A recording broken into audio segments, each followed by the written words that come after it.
ก็มาดูลายมือคุณต่อจากเมื่อวานดูไปประมาณชั่วโมงหนึ่งแล้วก็มันมีปัญหาก็เลยหยุดไว้ก่อนแล้วก็มาดูอีกวันหนึ่งนะก็จะเป็นคลิปต่อจากของเดิมก็ให้ดูเป็นนะก็ ก็จะเป็นตอนที่สอง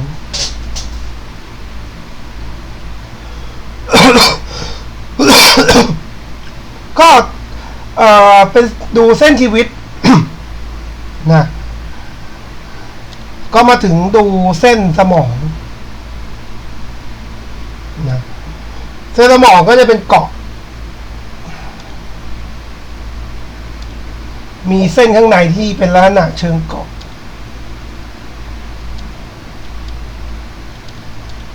อยู่กับเส้นสมองนะทั้งมือขวามือซ้ายนะแต่ว่าของมือซ้ายจะมีน้อยกว่ามือขวามันจะเป็นเม็ดเกาะ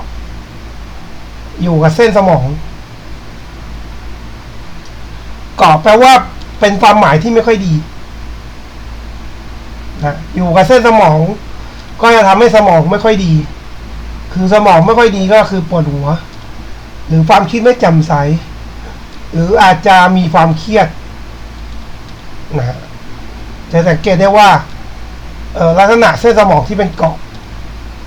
ในมือข้างขวามีมากกว่ามือข้างซ้าย ซึ่งหมายถึง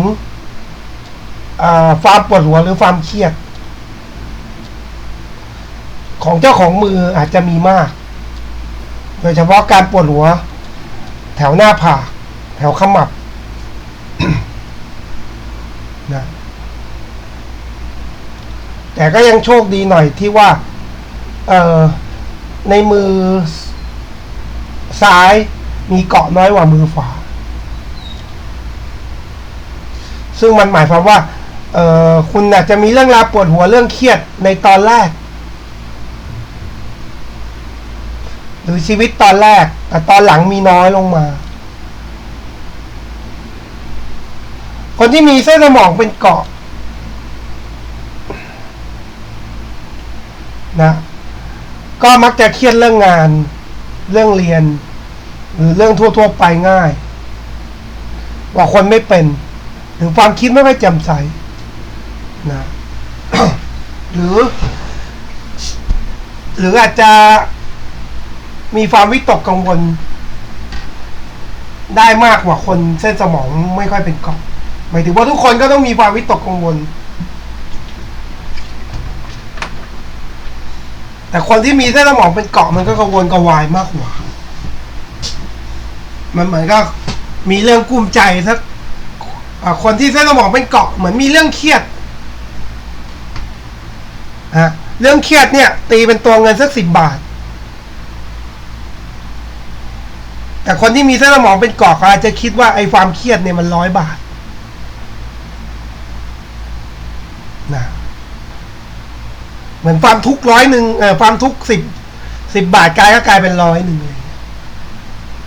คนที่เส้นสมองไม่ค่อยเป็นเกาะมันก็ความคิดมันก็จะปลอดโปร่งถึงเครียดก็ไม่ได้เครียดจนเกินไป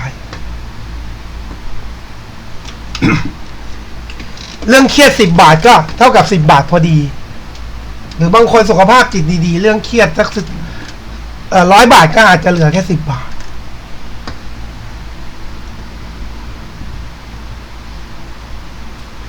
แล้วก็เครียดเรื่องอะไรเครียดเรื่องเงินไม่มีพวกนี้จะมีว่าหนาขึ้นมาชนกับเส้นสมองที่เป็นเกาะเครียดเรื่องการที่จะต้องหาเงินมาให้พอใช้จ่ายอยู่ประจำเพราะว่ามันชนเส้นสมองเป็นเกาะเส้นว่าหนาขึ้นมาแล้วก็ชนเส้นสมองเป็นเกาะ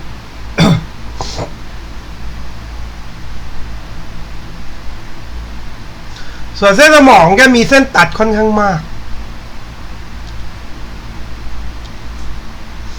เส้นสมองมีทั้งเส้นเกาะนะฮะมีทั้งเส้นตัด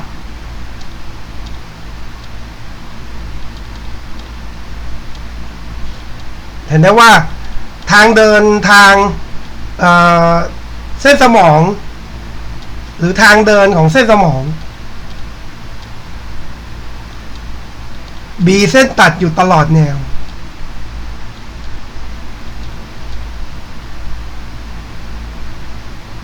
ดังนั้นก็ต้องมีเรื่องกระทบกระเทือนความคิดอยู่เสมอ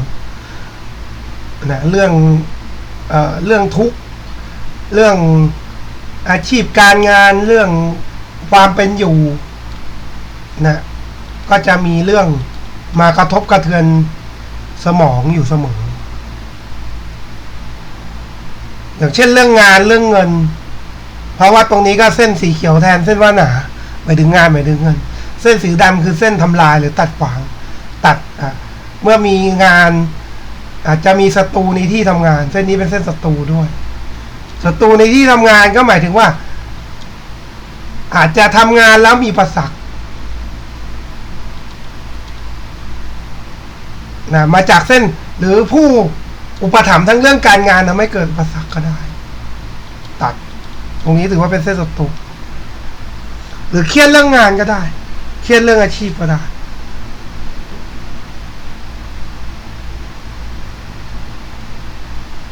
แล้วคนที่มีเส้นสมองโดนตัดเยอะๆพวกนี้ความคิดความจำไม่ค่อยดีมากนะพวกนี้เรียนอะไรหรือว่ามีวิชาการอะไรลืมหมดเส้นสมองมีเส้นตัดตลอด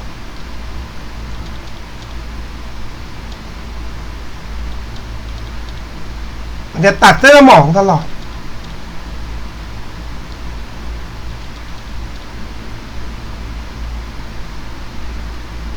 อันนี้ก็หมายถึงว่าความคิดไม่ปลอดโปร่งความจำไม่ค่อยแม่นยำอะไรอย่างเงี้ย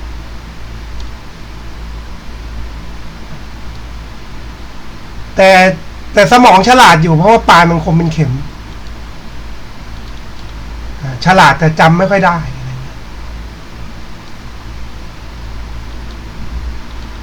ก็ยังโชคดีหน่อยที่ว่าเส้นสมองในมือซ้ายมีลักษณะปลายคมเป็นเข็มเล็กลงมาก็หมายถึงว่ายิ่งแก่ยิ่งฉลาดแล้วก็เส้นสมองก็จะมีเส้นวกขึ้นก็จะเป็นคนหัวออกไปทางด้านธุรกิจนะหรือเป็นคน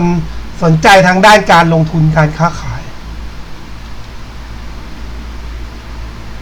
นะหรือเป็นคนสนใจเรื่องธุรกิจต่างๆหรือการค้าขายการเล่นหุ้นการทำผลิตภัณฑ์ทำสินค้าอะไรขึ้นมา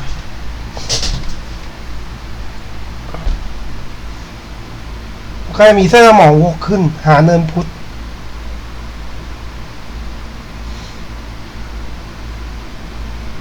ซึ่งเป็นเครื่องหมายของเป็นคนหัวการเงินหัวการลงทุนหรือเป็นผู้ที่งกตังค์แล้วก็เป็นผู้ที่สนใจหาคู่รวยด้วยเพราะว่าเชื่อมโยงตรงไปหาเนินเรื่องคู่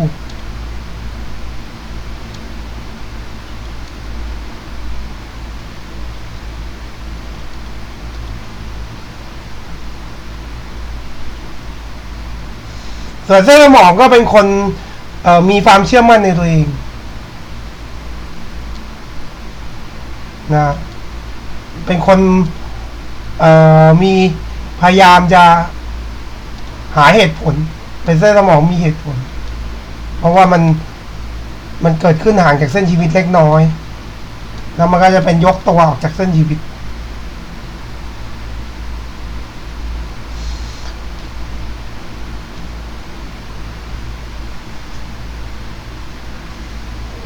ในมือฝา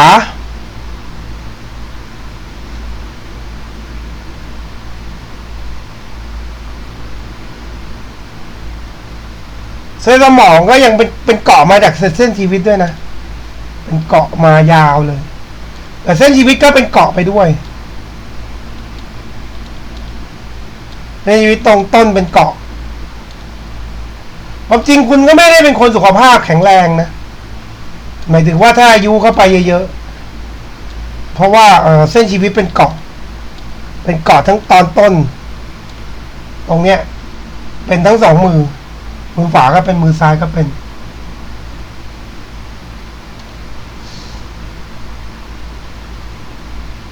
อันนี้ถ้านับรอบก็ถ้ายูเข้าไปรอบ70ก็ป่วยมากเลย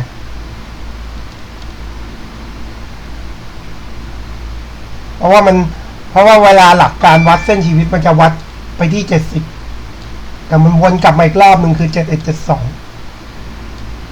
พอ7172มันมาเจอกับเส้นชีวิตที่เป็นเกาะ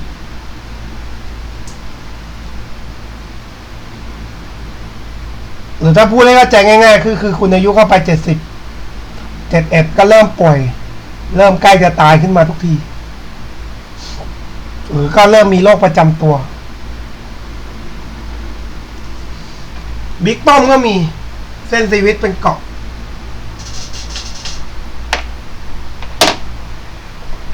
เส้นชีวิตที่เป็นเกาะ พออายุเข้ามาเยอะๆมันก็มีโรคประจำตัวเยอะต่อมาดูเส้นหัวใจเส้นหัวใจจะมีเส้นเป็นเส้นเกาะจะดูมือฝาก่อน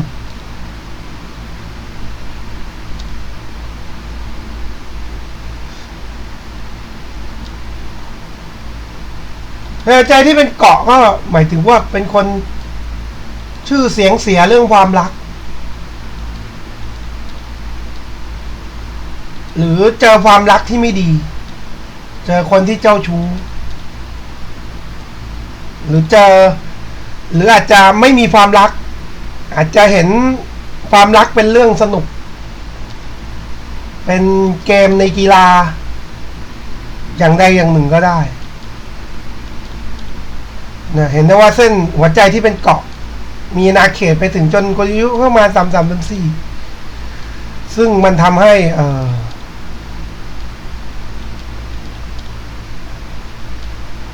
ถ้าไม่ให้ผลเกี่ยวกับความรักหมายถึงว่าเส้นหัวใจที่เป็นเกาะไม่ให้ผลเกี่ยวกับความรักก็ให้ผลเกี่ยวกับอารมณ์ก็ทำให้คุณเป็นคนอารมณ์อาจจะเป็นคน EQ ต่ำนะโดยเดี๋ยวทำขึ้นมาหน่อยเส้นหัวใจเป็นเกาะ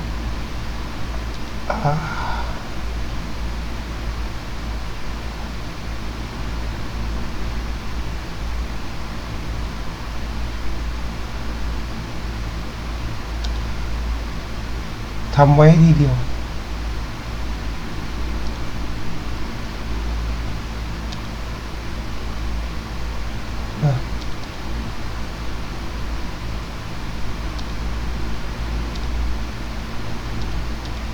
นี่มันเป็นแถวยาวนะ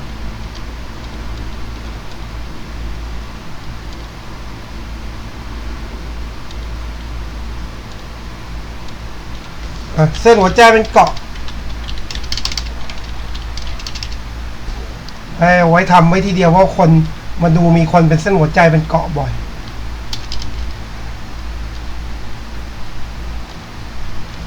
เส้นหัวใจเป็นเกาะ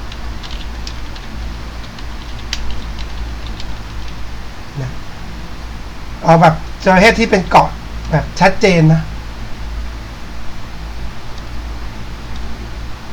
ให้ผล3น่าจะให้ผลหลายอย่าง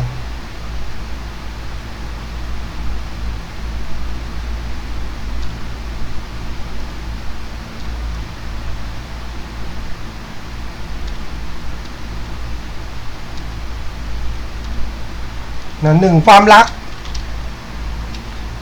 เพราะว่าความหมายของเส้นหัวใจคือความรักเช่นความรักเสีย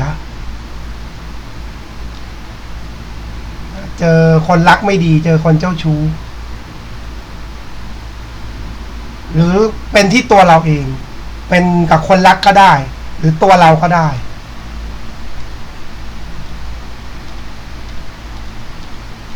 ขึ้นอยู่กับมืออะไร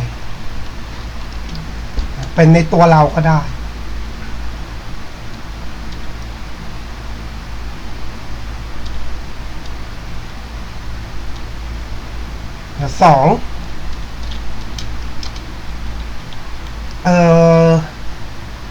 นิสัยอารมณ์ นะถ้าเส้นหัวใจเป็นเกาะบางทีก็ออกไปทางอารมณ์เนี่ยหรือเรียกว่า EQ แต่ถ้าเราดูภายนอกก็ไม่รู้หรอกเพราะว่าต้องเป็นคนใกล้ชิดถึงจะรู้ว่ามีนิสัยเสียหรือมีอารมณ์มี EQ เสียอยู่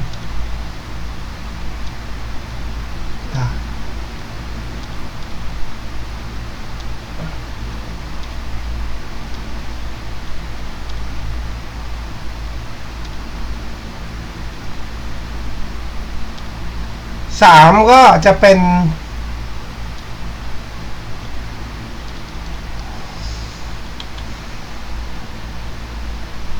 โรคหัวใจ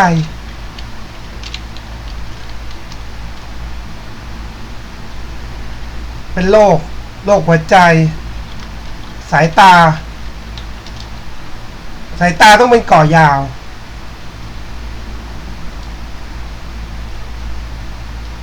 นะหรือโรคทางจิต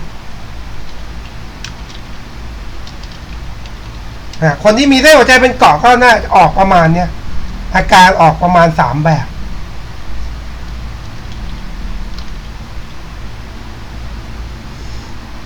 โรคหัวใจโรคเลือดโรคความดันแต่มักจะออกที่ความรักก่อนความรักก็จะปนก็จะมีกามลมปันไปด้วยมีความใคร่อยู่ในความรัก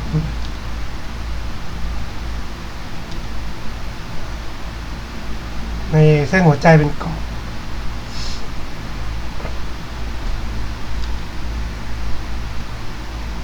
นี่ทำไว้มันจะได้ง่ายๆหน่อย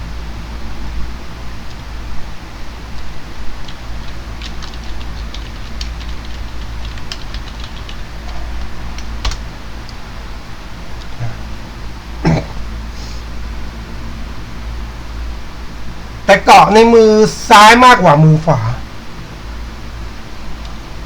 ถ้าทายจริงๆก็ถ้าเป็นความรักถ้าเป็นเรื่องเพศตรงข้ามนะถ้าเป็นไปได้ก็ถ้ามีครอบครัวก็มีครอบครัวช้าหน่อยถึงจะดีมีประมาณ3-4อะไรอย่างเงี้ยเพราะว่าถ้าเราเป็นคนไม่ได้เป็นคน EQ เสียไม่ได้เป็นคนมีโรคหัวใจหรือโรคทางจิตอะไรมันก็น่าจะออกความรัก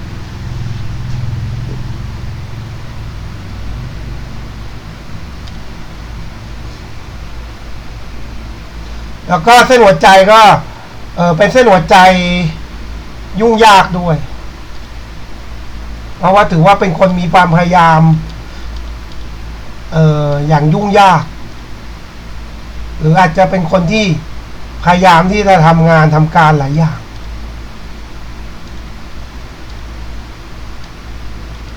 ตรงนี้ก็จะเป็นเส้นแตกออก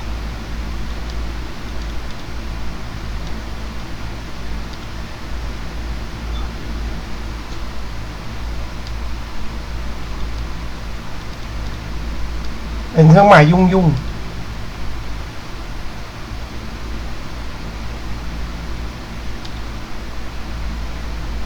หรือเส้นหัวใจแตกออกเป็น3-4 ทางพวกนี้ก็มักจะชอบทำงานหลายอย่าง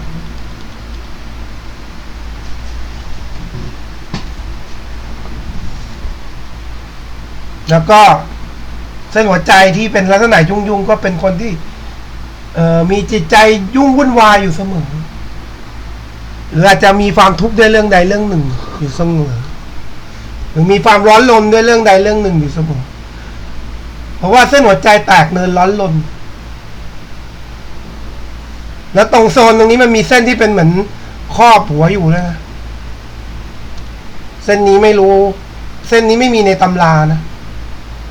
แต่มันเป็นเส้นเหมือนครอบ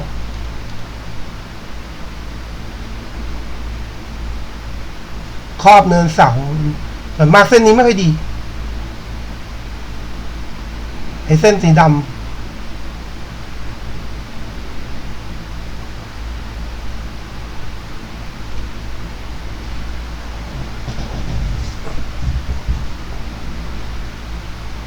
เส้นนี้มันจะเป็นสิ่งครอบใจ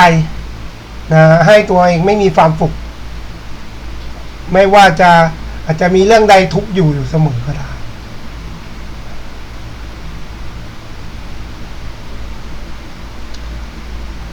ต่อมานะฮะเส้นพุทธจะมีเส้นพุทธเวียงออกมาจากเส้นทางเส้นว่าหนาแล้วก็ตรงนี้ก็จะเป็นเส้นหุ้นส่วน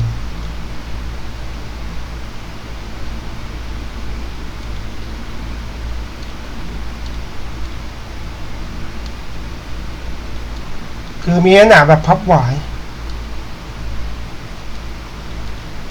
หมายถึงว่าเจ้าของมือมีกิจการที่ร่วมหุ้นกับผู้อื่นหรืออาจจะร่วมลงขันลงทุนด้วยกันนะเป็นชีวิตก็ต้องเกี่ยวข้องกับธุรกิจการงานที่มีผู้ร่วมงานด้วยที่มีเครือข่ายหรืออาชีพการงานก็มักจะมีเพื่อนร่วมงานมักจะมีหุ้นส่วนแล้วก็มักจะมีปัญหาจากพวกนี้ด้วยเพราะว่ามีเส้นศัตรูอยู่ด้วย แต่ว่าอาชีพการงานในส่วนที่เป็นของการที่มีหุ้นส่วนถือว่าได้รับผลดีเพราะได้กับวาสนาเนินจันทร์ก็คือหาเงินได้แต่บางทีก็มีปัญหาหรือเกิดเป็นศัตรูกัน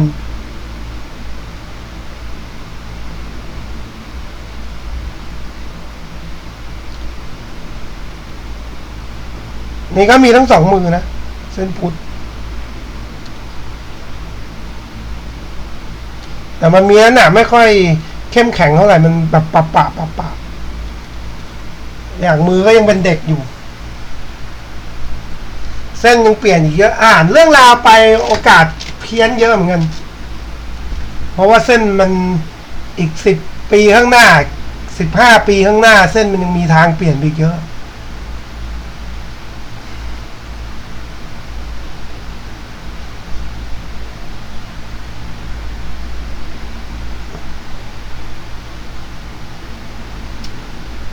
ต่อมา เส้นอารมณ์อันนี้ก็จะเป็นคนมีอารมณ์นะมีโครงการ108,900เป็นเส้นอารมณ์ร้อนรนหรือเป็นคนมีจิตใจที่เพ่งเล็งอยู่เรื่องการงานเรื่องอาชีพเรื่องความรักความชอบที่จะทำกิจการต่างๆเส้นอารมณ์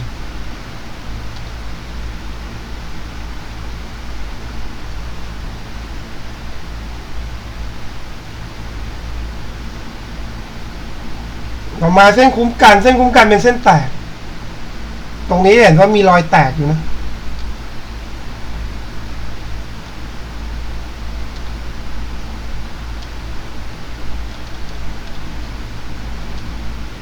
อันนี้มันทำให้ผู้คุ้มกันเนี่ยมีลักษณะแตกแยก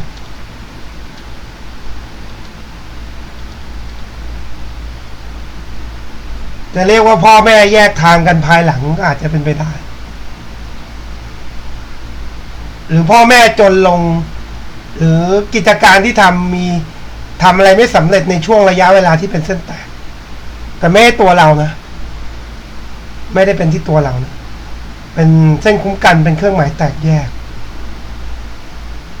หรือเป็นเครื่องหมายล้มเลิกในระยะอายุคุณช่วงที่เข้ามาในเส้นที่เป็นเส้นตรงเนี้ยเส้นมันแตกเป็นรูปตัววายพอดี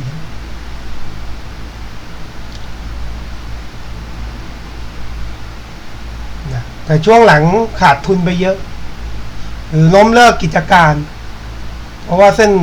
คุ้มกันเป็นเครื่องหมายล้มเลิกเป็นเส้นแตกเป็นรูปตัววายพอดี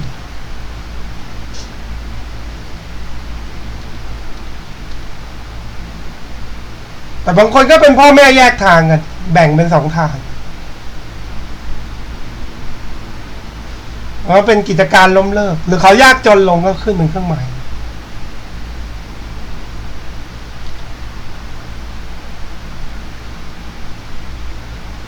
แต่ในมือซ้าย ไม่ได้มีเครื่องหมายนั้น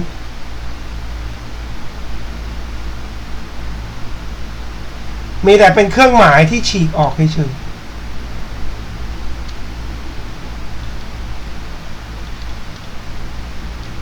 แล้วเป็นเส้นคุ้มกันที่ฉีกออกหมายถึงว่าสภาวะชีวิตของคุณภายหลังคุณก็จะไม่อยู่ติดกับครอบครัวหรืออยู่ติดกับพ่อกับแม่คุณอาจจะไปทำงานต่างจังหวัดว่าจะไปเช่าบ้านอยู่เองเพราะว่าเส้นคุ้มกันเป็นตั้งแต่ฉีกออก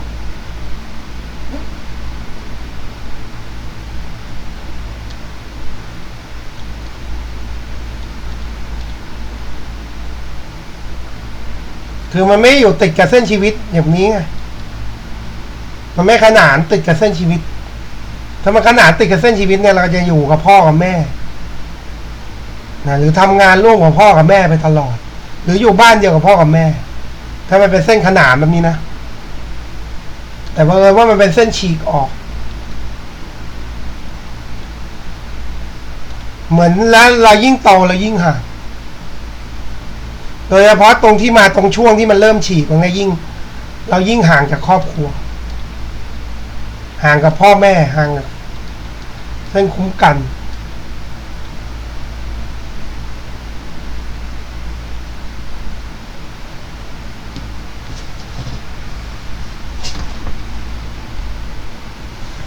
แต่พอมาดูชีวิตต้นปลายก็มีเส้นคุ้มกันเยอะนะหมายถึงว่ามีที่มีบ้านมีที่ดินมีลูกมีหลานคอยเลี้ยงดูรวมทั้งหมายถึงการมีเป็นครอบครัวใหญ่ด้วยการที่มีเส้นคุ้มกันเป็นเส้นชัดเจนแล้วเกิดขึ้นเป็นเส้นมีลักษณะติดกันหลายๆเส้น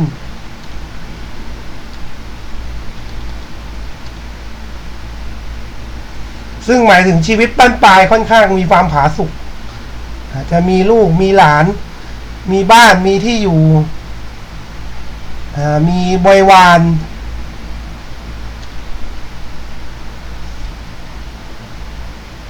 นี่ก็มีเส้นคุ้มกันใกล้กับเส้นชีวิต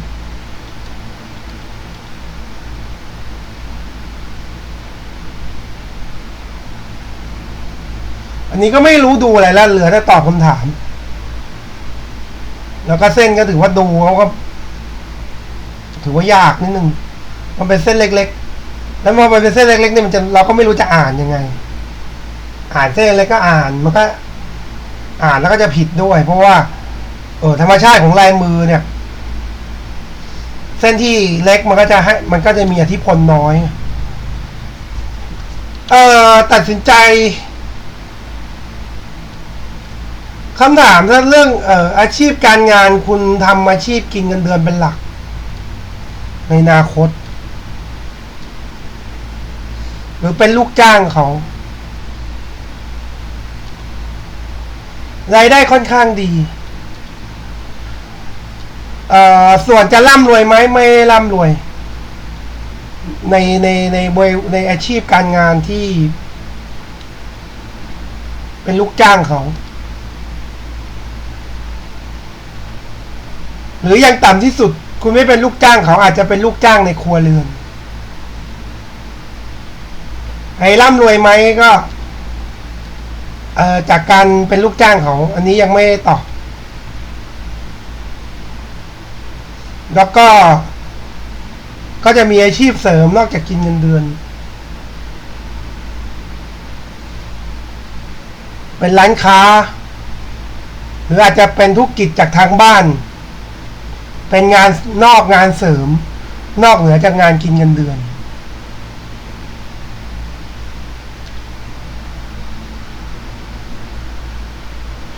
ถ้าเรียนจบทางนี้แพทย์แผนจีน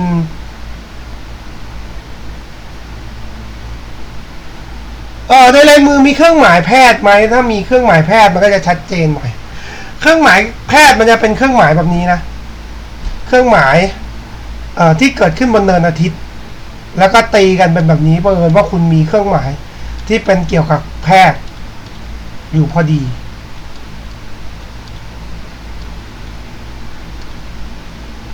เป็นเครื่องหมายที่เกี่ยวกับการแพทย์พอดีหรือผู้ที่ทำงานการแพทย์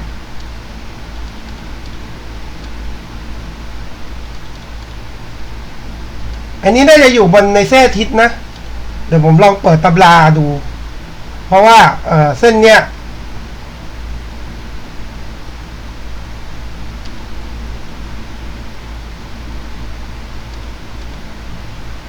น่าจะอยู่บนเส้นอาทิตย์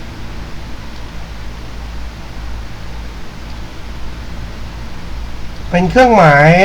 การแพทย์เป็นเครื่องหมายคนที่ทำงานการแพทย์หรือเป็นหมอยาก็ได้เนี่ยเครื่องหมายเนี่ยมีเครื่องหมายแสดงว่าเจ้าของมือมีชื่อเสียงกับการรักษาพยาบาลหรือการขายยาเส้นสำคัญเป็นเครื่องหมายของแพทย์หรือนายแพทย์และเป็นเครื่องหมายของคนขายยาด้วยแต่คนขายยาทั่วๆไปเขาก็เรียกว่าหมอเหมือนกันจะเป็นหมอที่ชั้นสูงชั้นต่ำก็ต้องดูเส้นอื่นประกอบจะเป็นหมอที่เก่งไม่เก่งก็ต้องมาดูเส้นอื่นประกอบ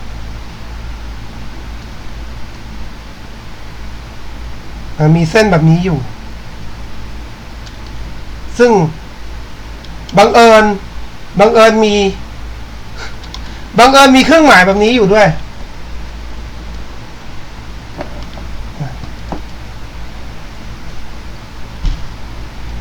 เดี๋ยวจะหาว่าผมต้องเอาตำราให้ดูเดี๋ยวผมก็บอกว่าไม่มีที่มาที่ไปแต่สิ่งที่ผมพูดมันมีที่มาที่ไปหมดแหละแต่ผมมานั่งกลางตำราไป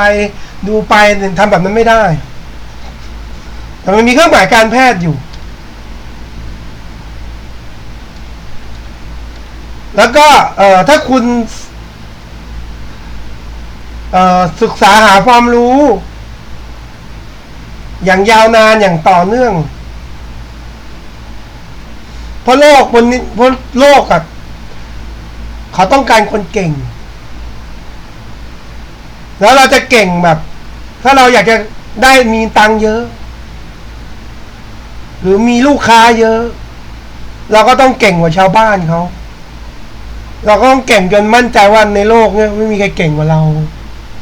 กูเก่งกว่าชาวบ้านเขารู้ดีกว่าชาวบ้านเขาอะไรเงี้ยอย่าไปรอดมีเครื่องหมายการแพทย์อยู่นะแต่มันเครื่องหมายการแพทย์มันซ้อนหลายชั้นมากกว่าในรูปเนี้ยแต่ว่าในรูปมันซ้อนกันแค่2 เส้นแต่ของคุณมันเป็นการแพทย์แบบซ้อนกันหลายเส้นเกินไปไม่รู้ว่ามันจะใช่หรือเปล่ามันบอกว่ามีเส้น2 เส้นตัดแต่ของคุณเป็น3 เส้น4 เส้น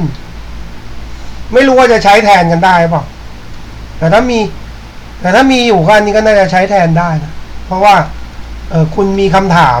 เกี่ยวกับอาชีพที่เป็นหมอยาพอดีแล้วผมก็ไม่รู้ว่าแพทย์แผนจีนมันคืออะไรด้วยนะคือผมนึกภาพไม่ออกอย่างที่ผมพูดตอนแรก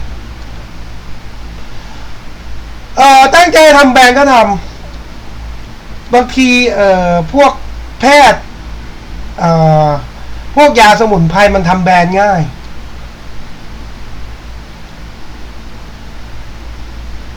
อย่างที่เราเห็นตามเซเว่นมันก็มีนะเอายามาอัดใส่เม็ด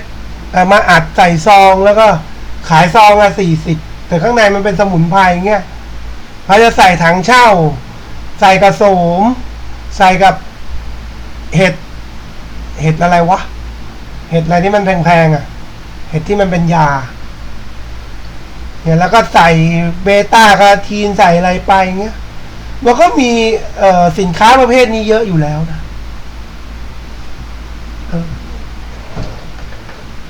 แบบ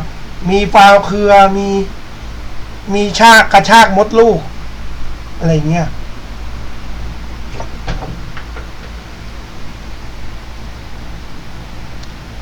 แล้วทำแบรนด์ก็น่าจะทำขายในเน็ตไปก่อนซื้อสมุนไพรมาแล้วก็แพ็คใส่ถุงแล้วก็ขายแต่ถ้า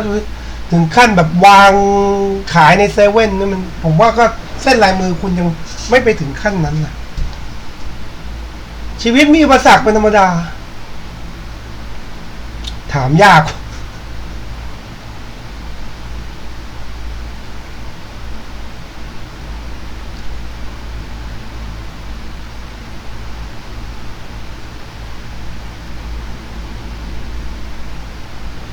ชีวิตของคุณอาจจะเริ่มต้นการงานได้ตอนอายุประมาณ27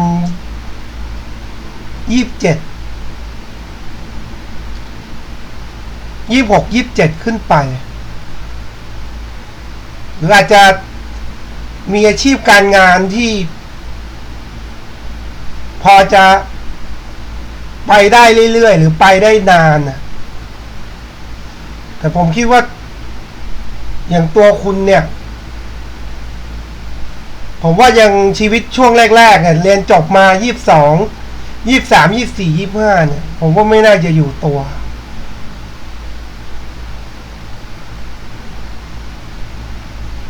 เรื่องอาชีพการงานอะไรของคุณไปเริ่มนู่นเนี่ยอายุยาวไกลกว่าที่คุณคิดอ่ะ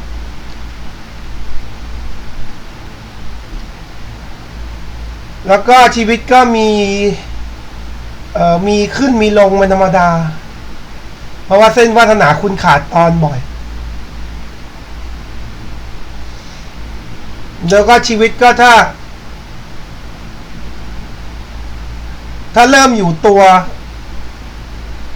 ก็ประมาณ26ไปเพราะว่าเห็นว่าเส้นชีวิตจะโดนตัดอยู่ตลอดพอหมดจากช่วงชีวิตโดนตัดเนี่ยมันเหมือนกับว่าชีวิตจะอยู่เป็นที่เป็นทางมากขึ้นหรือจะมีเป้าหมายมากขึ้นหรือจะรู้ตัวเองมากขึ้นว่าทำอะไรอันนี้ก็ดูจรยากเพราะว่าเส้นไม่มีเส้นบอกเท่าไหร่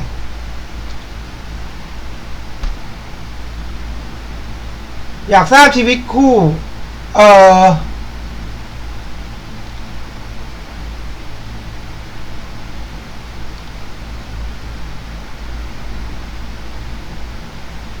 คุณเป็นคนน่าจะดวงเสียเรื่องคู่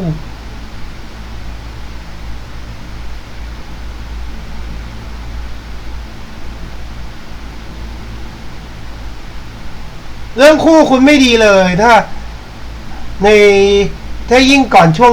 อายุ26จะเสียมากแล้วก็ยังเสียอยู่นะจนถึงประมาณ30กว่าครอบครัวยังอบอุ่นไหมก็ไม่มีเส้นบอก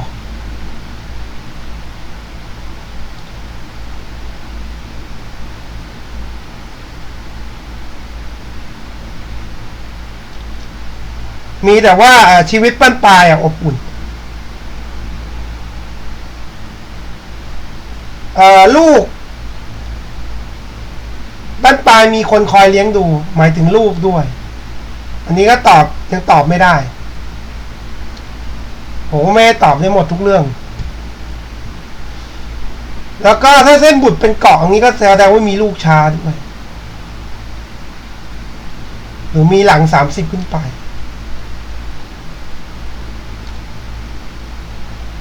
อันนี้การงานมีผู้สนับสนุนดีคุณมีวาสนาเนินจันทร์อยู่แล้วคือ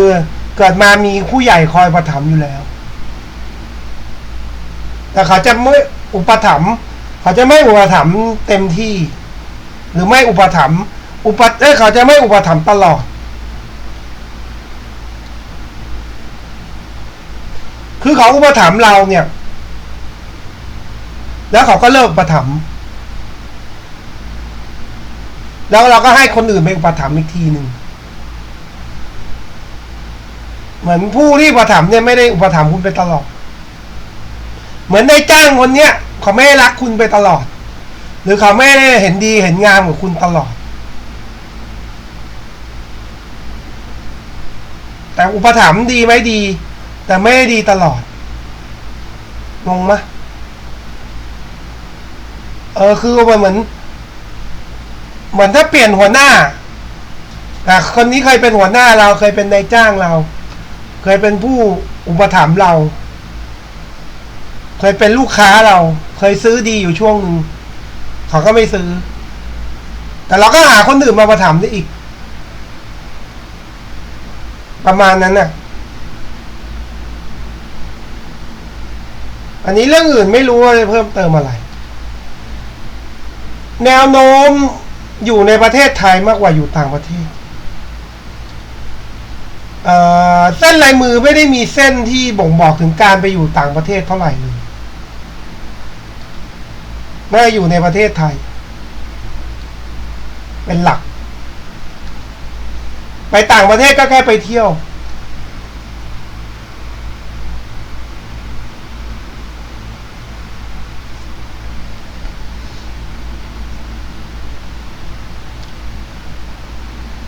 ไม่ค่อยเหน็ดเหนื่อยกับการงานคุณเป็นคนรักสบายอยู่แล้ว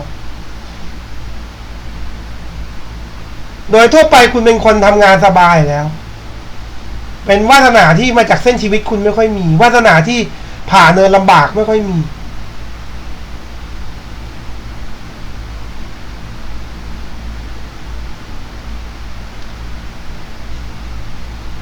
ไม่มีวาสนาแบบนี้ผ่าเนินลำบากไปตรงๆขึ้นมาจากเส้นชีวิตผ่าเนินลำบากตรงๆไม่มีเส้นแบบนี้แล้วทั่วไปคุณสบายกว่าคนอื่นด้วยซ้ำในเรื่องอาชีพการงานก็ถ้าเหนื่อยก็เป็นเหนื่อยใจเหนื่อยบริหารจัดการเหนื่อยแบบออกแรงไม่มีเหนื่อยแบบตากตำไม่มีเหนื่อยแบบจับกังไม่มีชีวิตไม่มีโอกาสจะจับกังอาจจะเหนื่อยแค่เหนื่อยพูดเหนื่อยบริหารจัดการแค่นั้นเองไม่เหนื่อย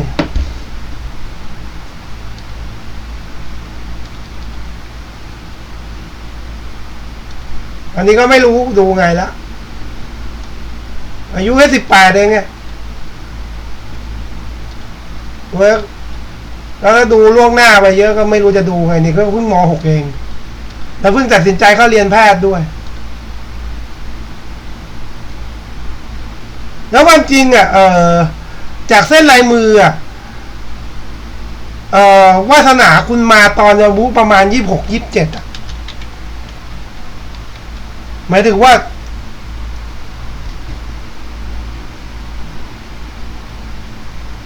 หมายความว่าอาชีพการงานคุณเริ่มตอนบางช่วงนั้นน่ะ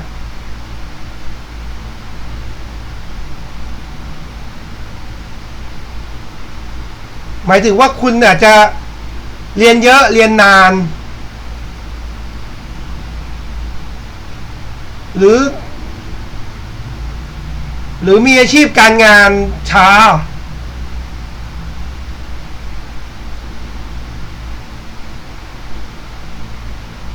นั่นแหละอาจจะเรียนแพทย์เรียน6 ปี8 ปีก็ได้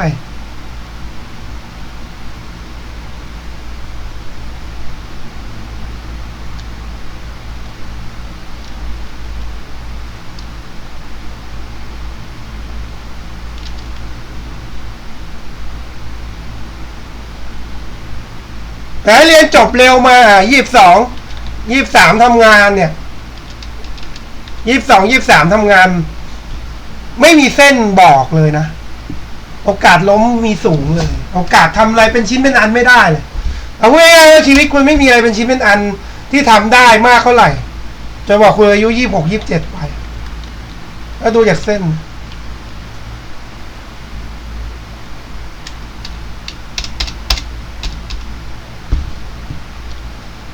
ก็ประมาณนี้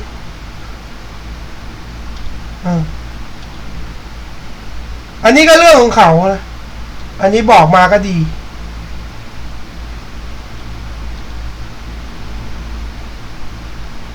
แล้วอย่างหนึ่งคุณก็เกิดมายังโชคดีแต่พ่อแม่ยังเคยมีเหตุการณ์ค่อนข้างใหญ่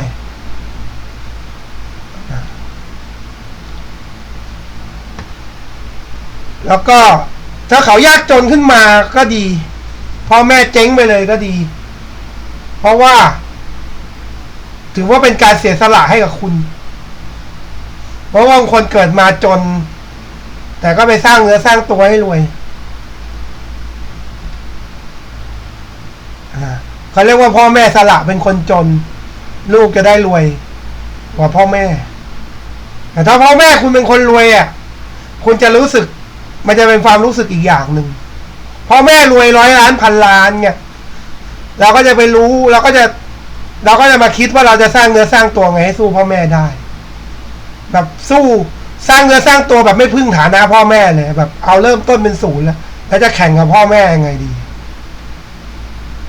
มันก็จะยากเข้าไปใหญ่มันพ่อแม่จนน่ะดี ดีตรงที่ว่า เราโอกาสสู้เขามีสูงกว่า ชีวิตคือการต่อสู้ไงก็ประมาณนี้นะ